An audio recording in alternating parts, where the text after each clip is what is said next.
हम इस पे जो है कहीं पे जो है सिंदूर और हल्दी टिका बस। हाँ ऐसे ही मिलेगी। नहीं इस बाँस के लकड़ी से नहीं कहीं भी जो है कहीं भी आप हाथ नहीं 5 जगह पे इस घर में जो भी होंगे, जो सामान बराबर लेना देना होगा उसको बाद खाली कर लीजिएगा। इस घर में खाली रहेगा, जब प्रवेश करेंगे तो उसमें कोई नहीं रहेगा। तो लड़का ना रहे कि माने सामानो कोई नहीं रहेगा, सामान रहेगा बस, उसमें कोई आदमी नहीं रहेगा। अच्छा ठीक ना। घर में आपके बुजुर्ग माता जी हैं? हाँ माता हैं। माता जी कहाँ हैं? बैठी है। हाँ। ठीक है, वही घर रहेगी। जो है ना इस तरह से इसी तरह का आपको जो है 2-3 हाथ लंबा जो है धागा में दे दीजिए। आम का पत्ता को गछ लीजिए, जैसे गछ सजावट डेकोरेशन नहीं 2-3 हाथ लंबा में गछ दीजिए इसको बस। वही डेकोरेशन टाइप का ना जैसे बना हुआ है।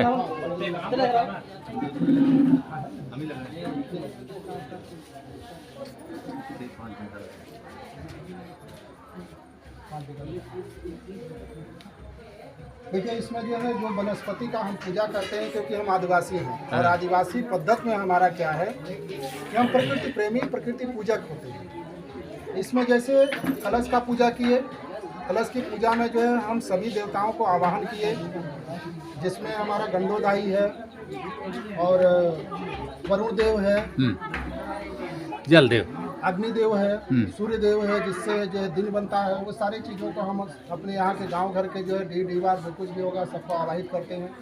आवाहित करके इस कलश में हम जो स्थापित करते हैं और इन वनस्पतियों के माध्यम से हम अपनी प्रकृति की जो है पूजा पद्धति को बरकरार रखते हैं और इन्हीं के माध्यम से जीवन है।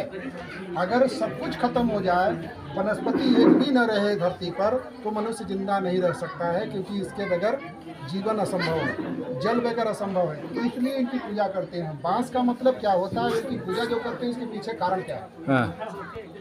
बांस में कभी भी देखेंगे जो है बांस की जो लंबाई होती है वो लंबा होता है, लेकिन वो सीधा चलते जाता है। जैसे इतना दूर में आया, फिर यहाँ गांठ बना, यहाँ गांठ बना, यहाँ गांठ बना, यहाँ गांठ बना। इसके पीछे गांठ बनने के पीछे कारण होता है। बांस की लंबाई अधिक होती है, तो हम इसमें पूजा पद्धति में इसलिए इसको सम्मिलित करते हैं कि जिस तरह बांस में मजबूती है और सदैव आगे बढ़ते रहता है, एक संगठन के रूप में परिवार एक संगठित रूप में हमारा हो और परिवार के हर सदस्य अपनी जिम्मेदारी को ले। जैसे बांस का जो है हर गांठ पे जिम्मेदारी ले लेता है ऊपर का हिस्सा का, यहाँ गांठ बना, यहाँ से ऊपर की जिम्मेदारी यहाँ तक का ये गांठ। उसी तरह परिवार का हर सदस्य अपनी अपनी जिम्मेदारी को जो है ले और उसके बाकायदे अपने दायित्व का निर्वहन करे। इसलिए हम बांस की पूजा करते हैं। बांस की पूजा के पीछे जो है और भी कई कारण होते हैं, लेकिन अभी जो मुख्य उद्देश्य है उसमें बात को हम यहाँ पे वर्णित कर रहे हैं। बरगद का पूजा इसलिए करते हैं कि बरगद हमारा जो है हमारे परिवार को, बरगद एक ऐसा पेड़ होता है धरती पर जिसको कभी भी कोई भी आंधी तूफान उसको हिला नहीं पाता है। जितने उसके जड़ निकलेंगे उतने उसके तना के रूप में वो परिवर्तित हो जाते हैं। इसलिए बांस के पौधे, बरगद के पौधे को कभी भी आंधी में गिरा हुआ कहीं नहीं पाएंगे, क्योंकि सबसे मजबूत पौधा अगर होता है तो उसका जड़ जो होता है वो बरगद होता है। तो बरगद की पूजा हम इसलिए करते हैं कि हमारा परिवार, हमारे बाल बच्चे इस तरह से मजबूत बने रहें कि कभी उसको कोई भी परेशानी, कोई भी आपत्ति, कोई भी आपदा उसको उखाड़ ना सके। उनके अंदर इतनी मजबूती बना रहे कि वो कोई उखाड़ ना सके, इसलिए हम बरगद का पूजा करते हैं। बरगद की पूजा इसलिए भी करते हैं कि उसमें उसका जो दूध होता है वो एक शीतल होता है और सेहत के लिए बहुत ही फायदेमंद होता है।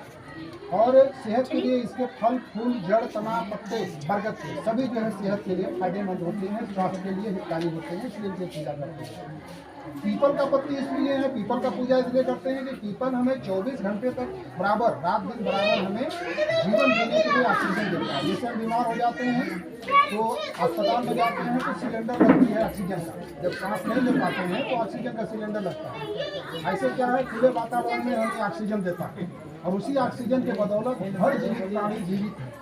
जिसके अंदर जीव है वह प्राणी जो है ऑक्सीजन के बदौलत ही जिंदा है। इसलिए पीपल जो होता है 24 घंटे हमें ऑक्सीजन देता है, तो पीपल की हम पूजा इसलिए करते हैं। महुआ का पूजा इसलिए करते हैं कि महुआ हमारे आदि पुरखा को, मनुष्य को शुरू से जो है जिंदा रहने के लिए सबसे पहला आहार महुआ हुआ है। तो महुआ का हम पूजा करते हैं। आज भी महुआ हमारे जीवन के लिए बहुत महत्वपूर्ण होता है।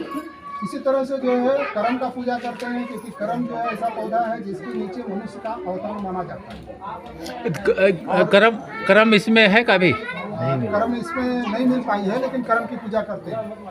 इधर है भी नहीं लगता जामुन की कैमा। पूजा करते हैं। जामुन क्योंकि हमारे स्वास्थ्य के लिए आवश्यक है, इसलिए जामुन जो है हमारे शारीरिक के जो है कफ वात पित्त तीनों चीज़ों को जो है संतुलित मात्रा में रखता है जामुन। इसलिए जामुन का हम पूजा करते हैं अपने जीवन में, तो उसका सदुपयोग करते हैं।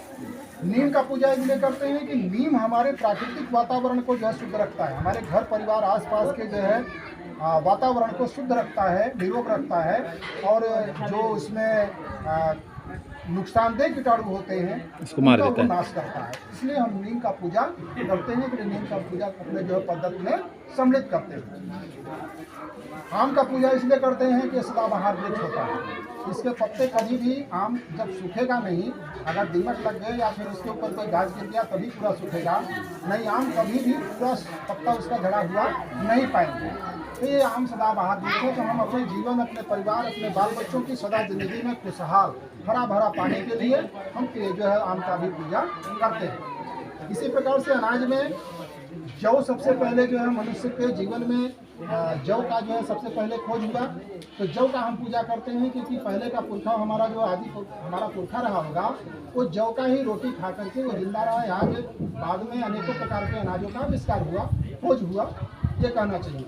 उसी तरीके से कोदू है, कुटकी है, तिल है, तिलहन में तिल है, और दालों में सबसे पहले जो है 2 दाल मिले। सबसे पहले मिला है उड़द, उड़द के दाल के बाद चना आया है।